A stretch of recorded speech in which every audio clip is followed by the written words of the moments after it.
సామాన్యుడిగా వచ్చారు, అసామాన్యుడిగా ఎదిగారు. ఏకంగా ఓ జాతీయ పార్టీకి ముఖ చిత్రంగా మారారు. ఇప్పుడు పార్టీకి one and only star campaigner ఆయనే. ఆయన పేరు లేనిది, ఆయన బొమ్మ చూడనిదే ఆ పార్టీ గుర్తు కూడా గుర్తు పెట్టుకునే స్థితి లేదు. అంతలా మోడీ బీజేపీని మార్చేశారు. ఇదంతా ఎలా సాధ్యమైంది? ఒక్కడిగా పార్టీని ఎలా నడిపించారు? ఎక్కడ ఎలాంటి స్ట్రాటజీ వాడారు?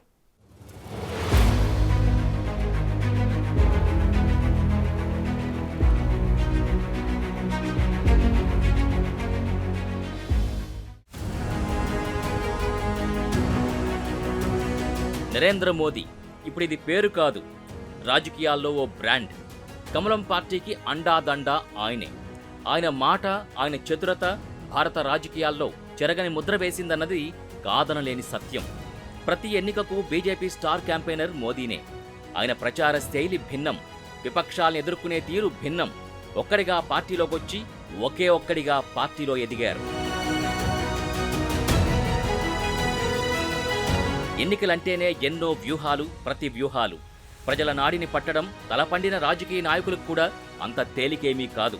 పోలింగ్ కేంద్రాల వద్ద బారులు తీరిన ఓటర్లు ఈవీఎంలో మేటను నొక్కే వరకు ఏ క్షణంలో మనసు మార్చుకుంటారో చెప్పలేం. అయినప్పటికీ ఈసారి సార్వత్రిక ఎన్నికల్లో 400 సీట్లు కైవసం చేసుకోవాలని ఎన్డీఏ పట్టుదలగా ఉంది. అబ్కీ బార్ 400 పార్ అనే నినాదాన్ని ప్రధాని మోదీ తాను పాల్గొన్న ప్రతి సభలో పదే పదే ప్రస్తావించారు. ఆయన బాటలోనే బీజేపీ నాయకులు ప్రయాణిస్తున్నారు. ప్రపంచంలోనే అతిపెద్ద ప్రజాస్వామ్య దేశమైన భారత్లో ఒక రాజకీయ కూటమి 400 స్థానాలు గెలుచుకోవడం ఆషామాషీ కాదు. బీజేపీ ఒక్కటే సొంతంగా 370కి పైగా సీట్లు సొంతం చేసుకోవాలని పట్టుదలగా ఉండడం మరింత ఆసక్తిని కలిగిస్తోంది. ఇందిరాగాంధీ హత్యానంతరం 1984లో జరిగిన లోక్సభ ఎన్నికల్లో కాంగ్రెస్ పార్టీ ఏకంగా 414 సీట్లు గెలిచి రికార్డు సృష్టించింది.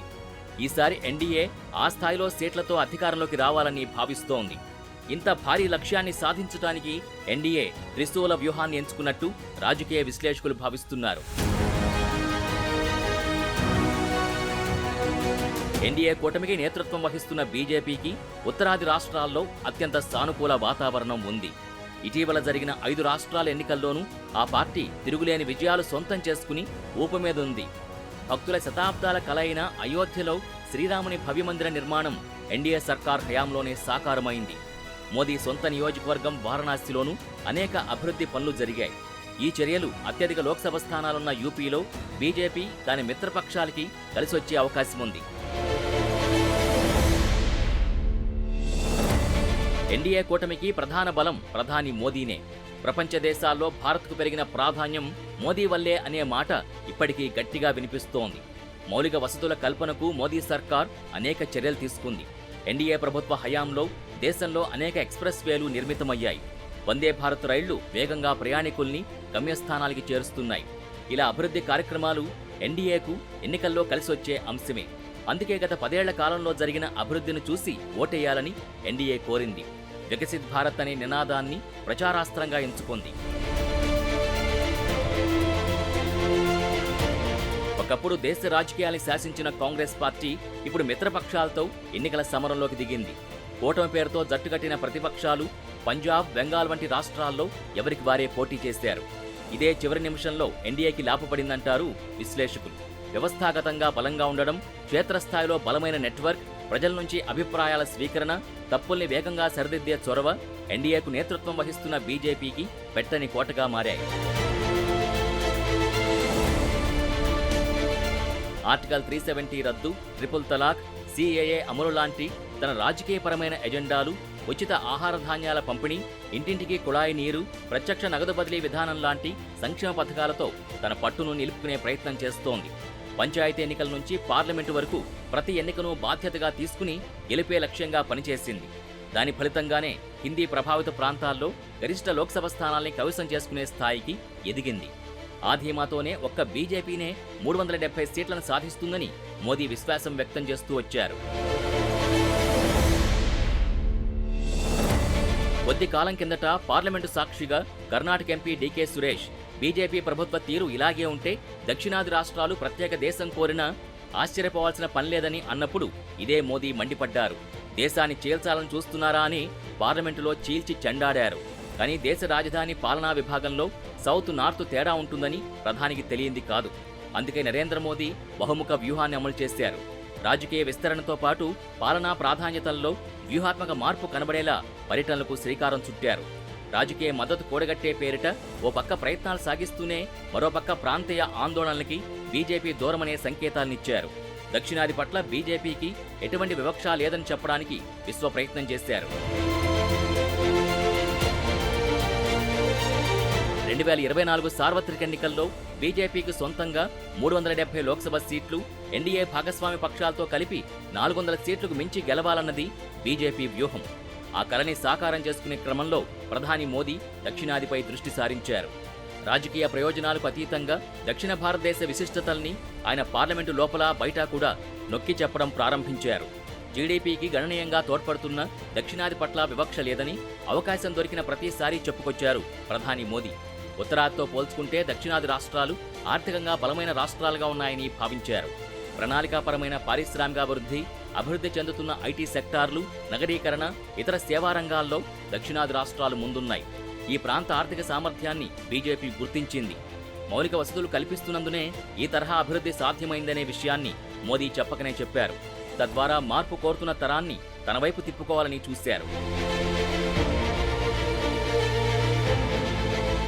దక్షిణాది రాష్ట్రాల సంస్కృతి, సాంప్రదాయాలు కీలక పాత్ర పోషిస్తాయి. దక్షిణాది రాష్ట్రాల ప్రత్యేక సాంస్కృతిక గుర్తింపులు, సున్నితత్వాలు కలగలిపి ఉంటాయి. దేశభక్తి ఎంత మెండో దైవభక్తి కూడా అంతే ఎక్కువ.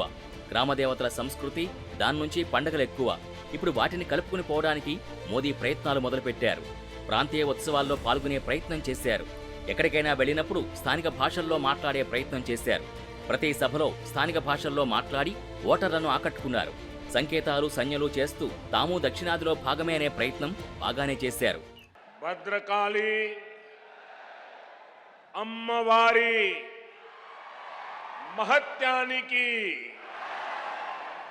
Sammakka Saralamma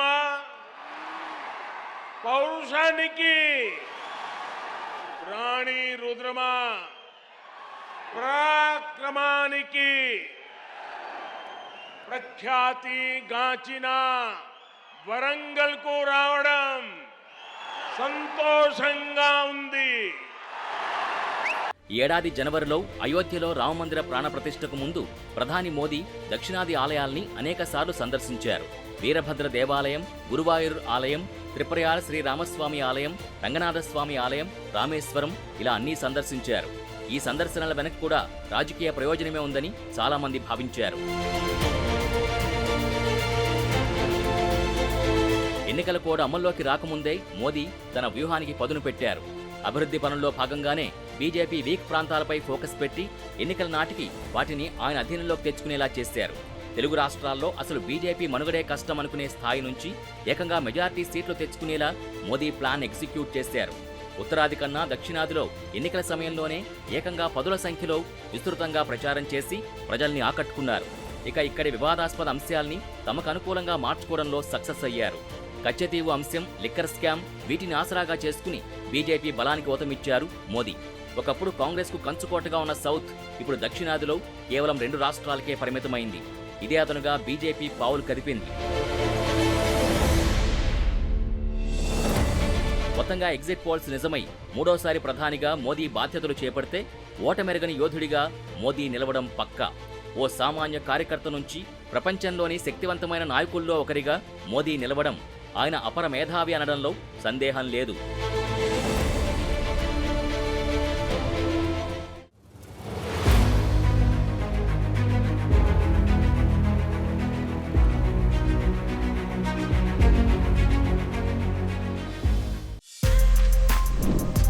For more videos like this, subscribe Big TV channel.